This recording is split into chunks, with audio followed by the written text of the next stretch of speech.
नमस्कार साथियों, स्वागत है आपका सरल हिंदी व्याकरण यूट्यूब चैनल पर। मैं विशाल सिंह आज फिर चर्चा करने आया हूं व्यंजन संधि पर, व्यंजन संधि के नियम नंबर 10 पर। साथियों, इससे पूर्व आप 1 से 9 नियमों पर चर्चा कर चुके हैं। उन पर हम विस्तार से उदाहरणों पर हम विग्रह के अनुसार उन पर चर्चा कर चुके हैं। साथियों, अब आगे देखते हैं नियम नंबर 10। यदि किसी संधि विग्रह के प्रथम अक्षर में कहीं पर भी ई, री, र, से, में से, ये मूर्धन्य से है, मूर्धन्य से कहा जाता है, इसे श ऐसे बोलते हैं, में से कोई वर्ण आ जाए तथा सामने वाले शब्द में कहीं पर भी न आ जाए तो न का अणय हो जाता है। दूसरा विशेष कह रहा है र और श हलंत या सहस्वर दोनों अवस्थाओं में हो सकते हैं। हमें देखने वाली बात यह है ये 4 वर्ण दिए हुए हैं, ई और री, ये 2 स्वर दिए हुए हैं, और र और श ये व्यंजन है। तो ये जो 2 व्यंजन हैं र और श, ये स्वर के साथ भी हो सकते हैं, यानी बिना हलंत के भी हो सकते हैं और बिना स्वर के भी हो सकते हैं, यानी हलंत के साथ भी हो सकते हैं।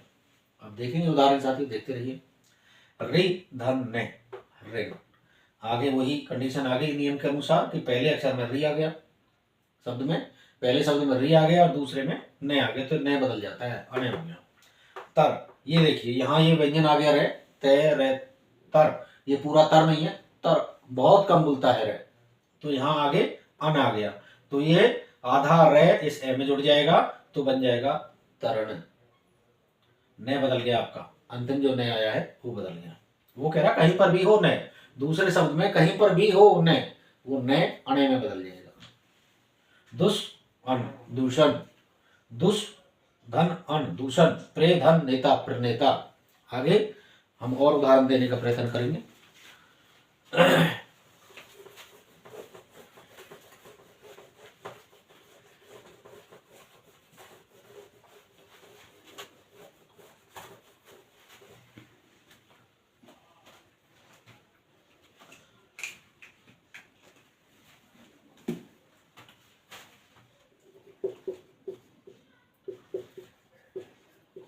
शब्द आया साथियों परिधन्य। तो पहले ही परिभाषा में कह चुका है कि पहले शब्द में री आ जाए, र आ जाए और ई आ जाए और श आ जाए।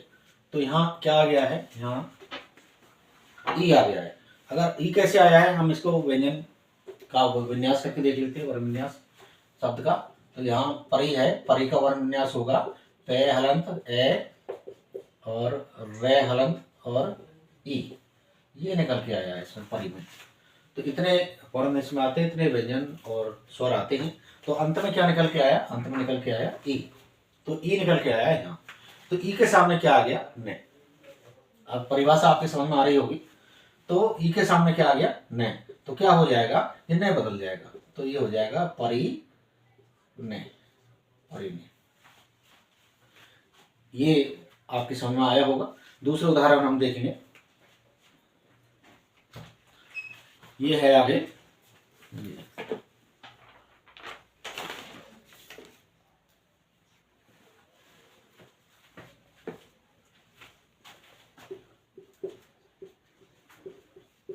राम धन आयन।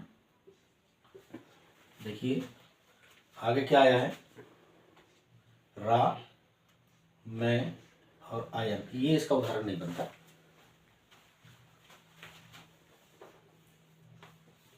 क्योंकि आ आया है इसमें, आ नहीं बोल रहा हो, वो बोल रहा है चर धन अन, ये बन जाएगा, ये आ गया, रे आ गया, तो क्या बनेगा, चरण, चरण, न बदल गया, यानी कि हलंत रे के सामने आगे न आ गया। शब्द के कहीं भी हो, आगे हो या पीछे हो, तो ये क्या है, ये न अणे में बदल जाएगा, चरण। तो आगे और उदाहरण देखेंगे। ये 5 हो गया, ये 6 और ये 7। आगे उदाहरण कहता है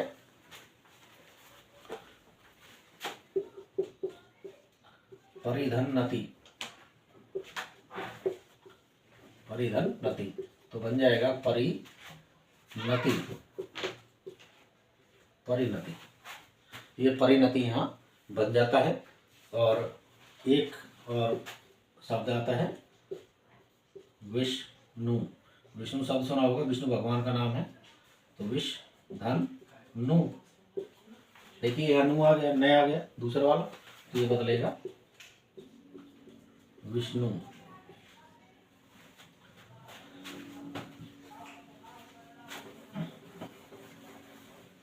अतः साथियों, इस प्रकार से व्यंजन संधि का नियम नंबर 10 आपका पूरा होता है।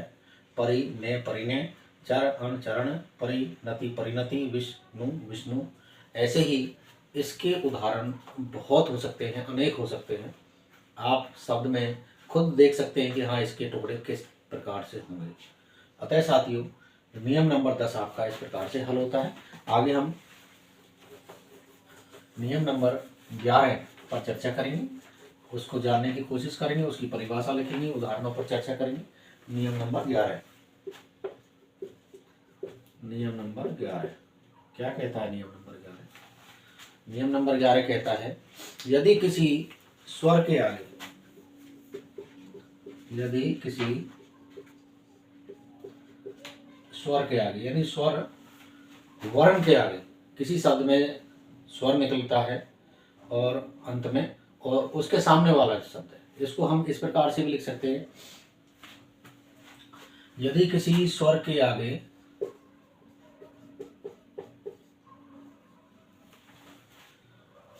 से आ जाए, ये से है दंत से, इसको हम दंत से कहते हैं, दंत से आ जाए, आ जाए तो क्या होगा? आए तो से का मूर्धन्य से, यानी ये से हो जाता है, हो जाता है। बहुत हल्का सा है, छोटा सा है।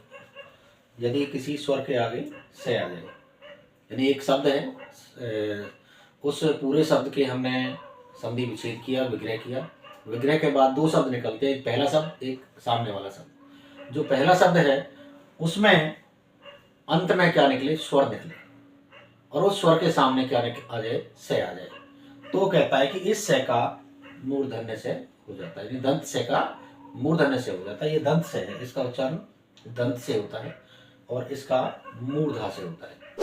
अतः साथियों, उदाहरण देखिए, उदाहरण है इसके अभिधन सेक, अभिधन सेक। आपको साथियों बता दूं, ये कई बार पेपरों में आ चुका है, ये ही शब्द, ये शब्द कई बार आ चुका है।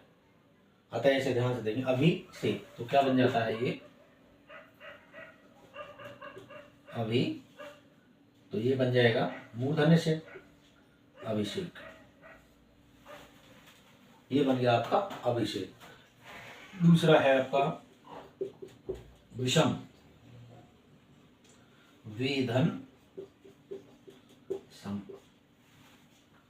देखिए फिर वही कह रहा है, स्वर आ गया, यहाँ स्वर निकला, वे में ई लग रहा है, ई ईश्वर है, वे व्यंजन में ईश्वर है, यहाँ भी में ई आया था, तो यहाँ क्या है? सामने क्या आ गया? सामने से आ गया, दंत से आ गया, तो क्या बन जाएगा?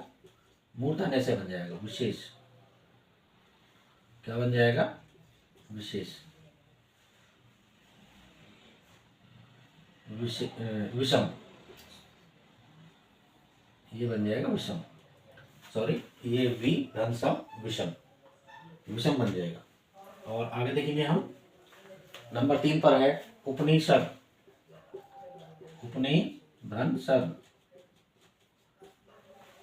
यहाँ फिर ई आ गया है पहले शब्द में, और आगे फिर वही से आ गया है सामने, तो क्या बन जाएगा? से बदलेगा, बाकी सेम रहेगा, केवल से बदलेगा, से दंत से मूर्धन्य हो जाएगा, उपनिषद। ये बन गया उपनिषद। उपनि तो पहले लिख दिया हमने एज इट इज, और ये से बदल दिया, बाकी सेम है, उपनिषद। अतः साथियों, इस प्रकार से आप उदाहरणों को देखेंगे। आगे और निधन सेद, निधन सेद, तो क्या बन जाएगा? निषेध, निषेध। ऐसे ही विशेष शब्द आता है वी धन शेष, तो क्या बन जाएगा? विशेष, विशेष ये बन गया विशेष। नहीं, ये से नहीं आएगा इसमें, ये से विशेष में ये से नहीं आता, दूसरा आता है, ये इसका उदाहरण नहीं। आगे हम देखेंगे। आगे आपका सु धन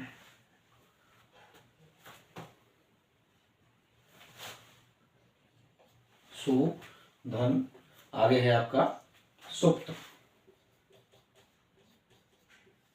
ये नियम इसमें आपका फिट बैठ रहा है।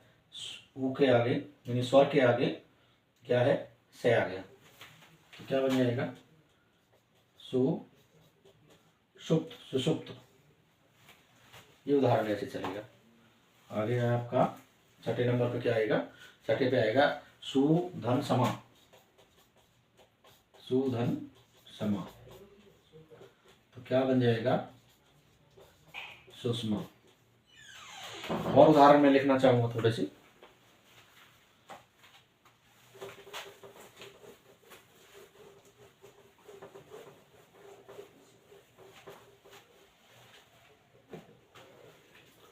सुधन समा सुषमा। आगे हम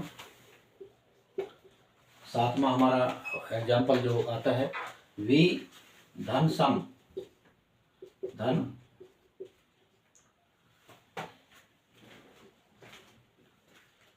तो ये होगा विषम हो जाएगा, आगे से आ गया तो क्या बन जाएगा? विषम, विषम, ये विषम बन जाता है। आगे हम और एक दो उदाहरण बता देते हैं, हालांकि एग्जाम्पल के तौर पर दो चार उदाहरण बहुत होते हैं, बहुत आगे करवा चुके हैं। तो ऐसे ही आपका परिधन सद, तो क्या बन जाएगा? परिषद, परिषद। तो इस प्रकार से आपका यह नियम यानी नियम नंबर 11 भी पूरा हो जाता है। अतः साथियों देखते रहिए। अब हम नियम नंबर 12 पर चलेंगे। नियम नंबर 12 क्या कहता है? आज हम 3 करवाएंगे।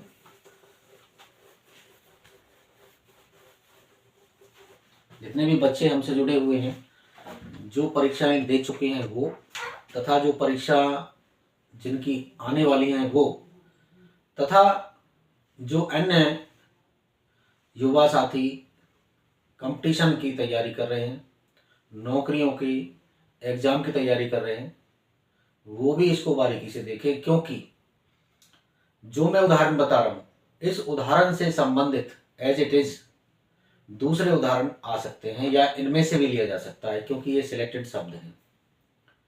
अतः साथियों आगे हम थोड़ा बढ़ेंगे, क्योंकि समय का भी हमें देखना होता है, समय भी हमारा सही रहे, समय पे हम पूरी कक्षा दे दें, कम समय में हम ज़्यादा बताने की कोशिश करें।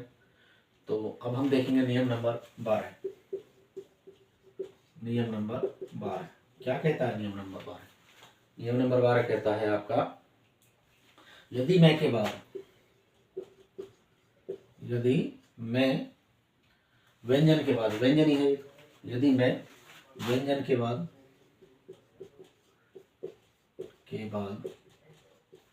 क्या आ जाए? वो कह रहा है यदि मैं व्यंजन के बाद ये रे ले वे सभी में कोमा लगाएंगे छोटा छोटा, और फिर लिखेंगे हम से और है, सभी में कोमा लगाएंगे, यानी कि ये हो गए अंतस्थ व्यंजन और ये हो गए ऊष्म व्यंजन, यानी 4 और 4 8, ये आपकी 8 व्यंजन हो गए ऊष्म। इसको हम बोल सकते हैं अंतस्थ,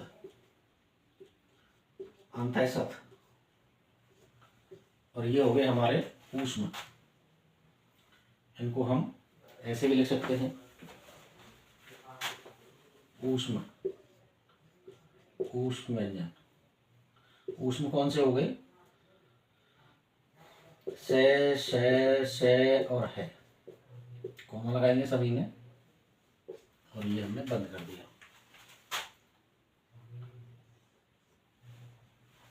ये हो गए आपके 4 + 4 8 व्यंजन। यदि मैं व्यंजन के बाद या मैं के आगे, हम बाद भी लिख सकते हैं, आगे भी लिख सकते हैं, सामने भी लिख सकते हैं। यदि मैं व्यंजन के बाद अंतस्थ व्यंजन, अंतस्थ ऊष्म व्यंजन, इनमें से कोई शब्द नहीं, या ऐसे भी लिख सकते हैं, मैं से कोई वर्ण, मैं से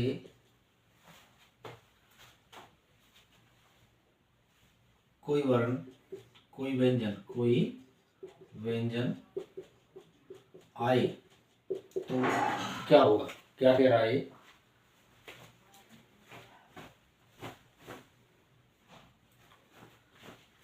तो मैं का ये हलंत में है, ध्यान देंगे, हलंत न्यू है कि व्यंजन लिखा है आगे, मैं व्यंजन का अनुस्वार हो जाता है, अनुस्वार हो जाता है, अनुस्वार हो जाता है, अनुस्वार एक बिंदी में बदल जाता है। जैसे उदाहरण देखेंगे हम, उदाहरण है सम धन। देखिए पहले शब्द में क्या आ गया, मैं आ गया, हलंत ये रहा मैं। वो कह रहा है मैं, अब जितने भी शब्द आएंगे आगे उनमें सबके अंत में मैं आना है, क्योंकि मैं के सामने ही है, व्यंजन के सामने ही है सभी, मैं व्यंजन के सामने ही हैं सभी। तो क्या होगा आगे, क्या आएगा, आगे इनमें से आ जाएगा, ये रे ले वे से है, इनमें से कोई व्यंजन आ जाता है। तो क्या आता है यहाँ देखेंगे हम, जैसे सम धन समरण, ये देखिए आगे क्या आ गया, ये से आ गया, दंत से आ गया, आधा आ गया, कोई बात नहीं। तो क्या होना है इसमें परिवर्तन, इसमें का अनुस्वार हो जाएगा, अनुस्वार देखेंगे तो क्या बन जाएगा, संस्मरण। बाकी सेम लिख देंगे हम, बाकी सेम लिख देंगे, ये बन गया आपका संस्मरण। क्या बन गया, संस्मरण, संस्मरण है ये, संस्मरण, संस्मरण। आगे दूसरा शब्द है आपका, इसका उदाहरण है सम हार, आगे है, आगे ये कह रहा है, आगे उससे पहले मैं आ गया, तो मैं है तो क्या हो गया ये संहार। ऐसे ही है सम जमा में वाद, सम जमा में वाद, ये वे आ गया तो क्या हो गया संवाद, सम धन कल्प, के नहीं आएगा,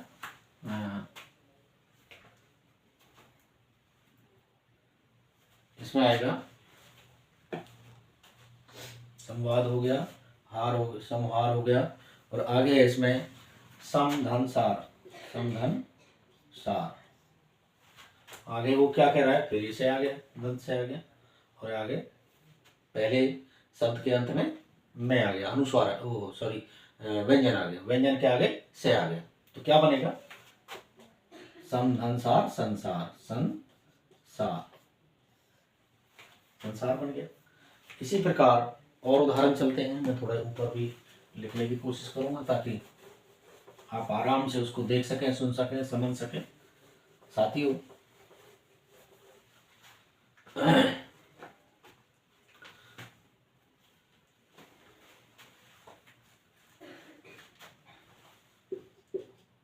समधन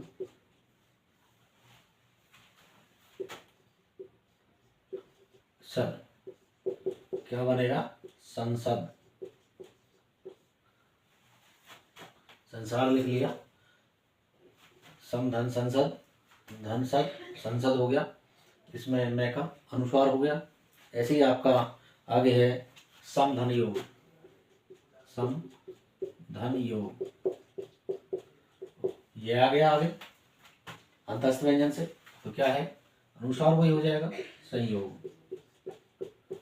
अतः साथियों जितने भी आपने उदाहरण देखे, और भी कई उदाहरण ऐसे हैं आपके, संवाद हो गया, किम वदंती, वदंती किम, ये फिर किन वदंती हो जाता है, ऐसे ही बहुत से शब्द हैं आते हैं जो आपके परीक्षाओं में, या इसके उदाहरण कहें हम। और एक उदाहरण नहीं है, अनेक उदाहरण हो सकते हैं, आपके शब्द जब सामने आ जाता है तो आप उसके टुकड़े करके देखेंगे कि इसका टुकड़ा कैसे होता है, कौन से नियम पर बैठता है, फिर कैसे टुकड़ा होगा, तो आप उसको आराम से आसानी से शुद्ध कर सकते हो, सही कर सकते हो। अतः साथियों, देखते रहिए। जो नए हैं वो लोग इस चैनल को सब्सक्राइब करें, बेल आइकन दबाएं, तथा जो साथी लगातार हमारी कक्षाएं ले रहे हैं, देख रहे हैं, वो अगले सेशन को जरूर देखें, नहीं तो यह कड़ी टूट जाएगी। अब संधि का हमने 12 नियम करवा दिए हैं। 12 के बाद में कल हम 13 और 14 या 15 तक हम, उम्मीद है कल हम व्यंजन संधि को संपूर्ण कर देंगे।